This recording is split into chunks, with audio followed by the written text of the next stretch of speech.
What's up, guys? First episode here. We're going to jump into suspension and brakes. And for this first episode, we're going to talk about coilovers, also springs and shocks as well. Let's start off with springs and shocks. We're talking about the 8th generation Galant. So 99203 US spec. Just be careful and mindful when you are buying those suspension components. The JDM Galant, which is started from 96 to I want to say 03. I can't remember the odd years on the later end, but that suspension does not fit. That has a double wishbone front suspension, and the US Galant has a McPherson strut front suspension. So don't ever try to look for the JDM or the World Spec Galant versus the US Galant. Suspension is different. So to start off, we're going to talk about springs and shocks. When it comes to springs and shocks, we don't have much of an option. A lot of us used to run KYB AGX. They're the red shocks. They're dampening. They have four settings on them, 1 to 4, 1 being soft and 4 being the firm. People paired that shock strut with TNS Tech springs. I run TNS Tech springs on my Galant. They ride nice. I do like them. They handle very well. I autocross with them on. My only gripe with that on the 4-cylinder platform is just the stance. I'll throw a picture in there. You can see the stance. The front still sits a little bit high. Even when I switched to Megan springs, I think I ran the Megan springs in the front, and I think I kept the TNs in the rear, because the TN is like a 1.7 drop for the front and a 1.3 for the rear, if I remember correctly. And yes, it did change the ride height drastically to where it took away some of that monstrous front wheel gap and it brought it down a little bit, but it just wasn't enough to where I felt that I liked it. The Megan did drop it a little bit lower. The Megans are 2-inch all the way around. It is a stiffer spring, and it rode well. I really liked this setup. I just wish that the ride height was where I wanted it to be. So if you're a V6, you may sit decently on these, but if you're a 4-cylinder, you're definitely going to wish that the front end came down a little bit. And this type of package, for me, I think it ran me back then a little over 500, because the shocks cost around 450. I'm not sure what they cost today. I don't even know if you can get them today, to be honest with you. But I would definitely say to get coilovers. If I was any of you guys, just get coilovers. It solves everything. And if you do get coilovers, make sure you get coilovers with dampening. You don't want to get coilovers without dampening, because depending on the company, you may end up with shock absorbers or struts that are too soft or too firm, depending on who's the manufacturer.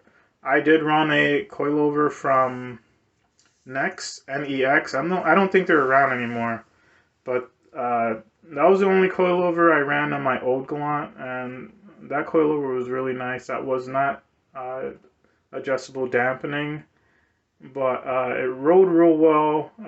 It was firm, but it didn't crash, and that was a very good coilover. But the coilovers on the market today that I see Megan, I see BC, I see there's a couple good ones out there. So I say Megan, BC. I don't know if there's a TN anymore for the.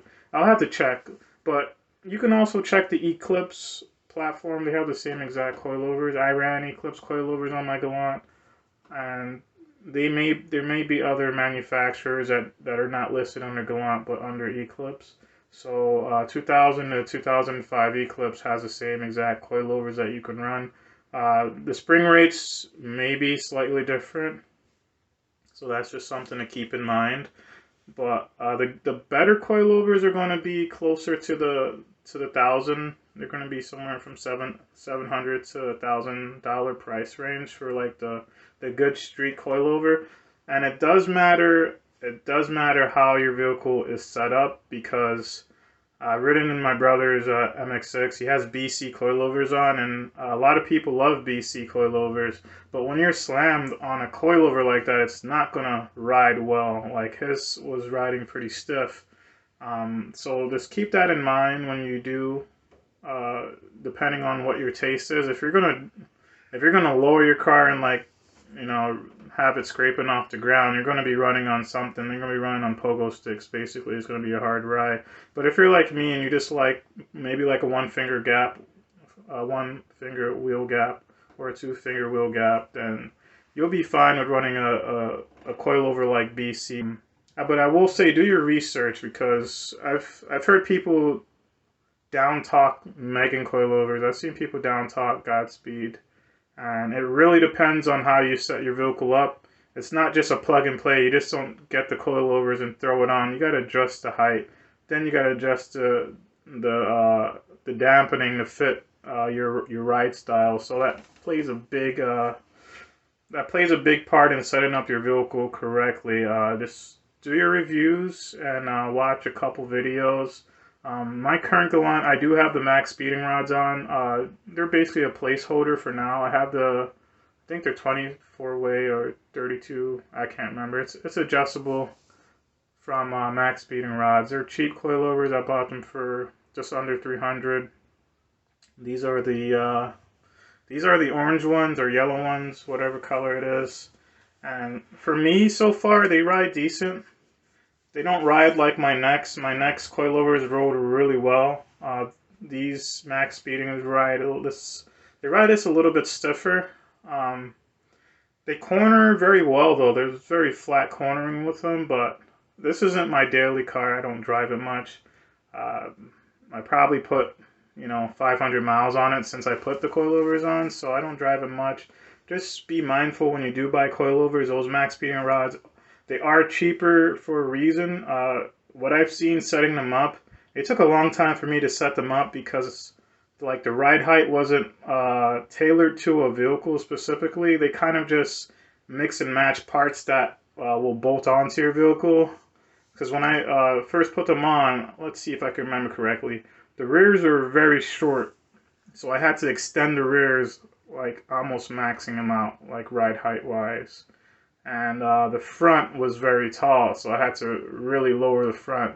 This is what happens when you have a manufacturer who wants to do things a cheaper way, so they kind of they get the parts that'll fit, that'll bolt on, but it doesn't necessarily fit your application properly. I have the same type of issues on the Prelude that I have. It's just usually ride height, but it's weird because the max speedings on my Prelude, my 4th gen, they ride really well.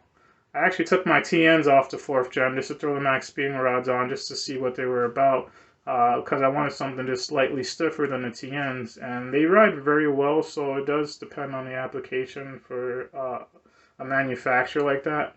And I know they do make new max speeding rods, but if I was you guys out there and your Galant is your daily, and I would definitely try to go with a more well-known coilover, because you don't want to sit there and mess around with something like this. Something like max speeding rods is something for me, somebody who has a couple of cars laying around that I can mess around with. At the end of the day, I don't need to drive it. I can take them off. I mean, I will take them off eventually and put something decent on the vehicle. So sorry for this long-winded video here. Just make sure you guys do your research on your coilovers. Don't just look at one source. I like to start with the worst rating when I look at reviews, just to see.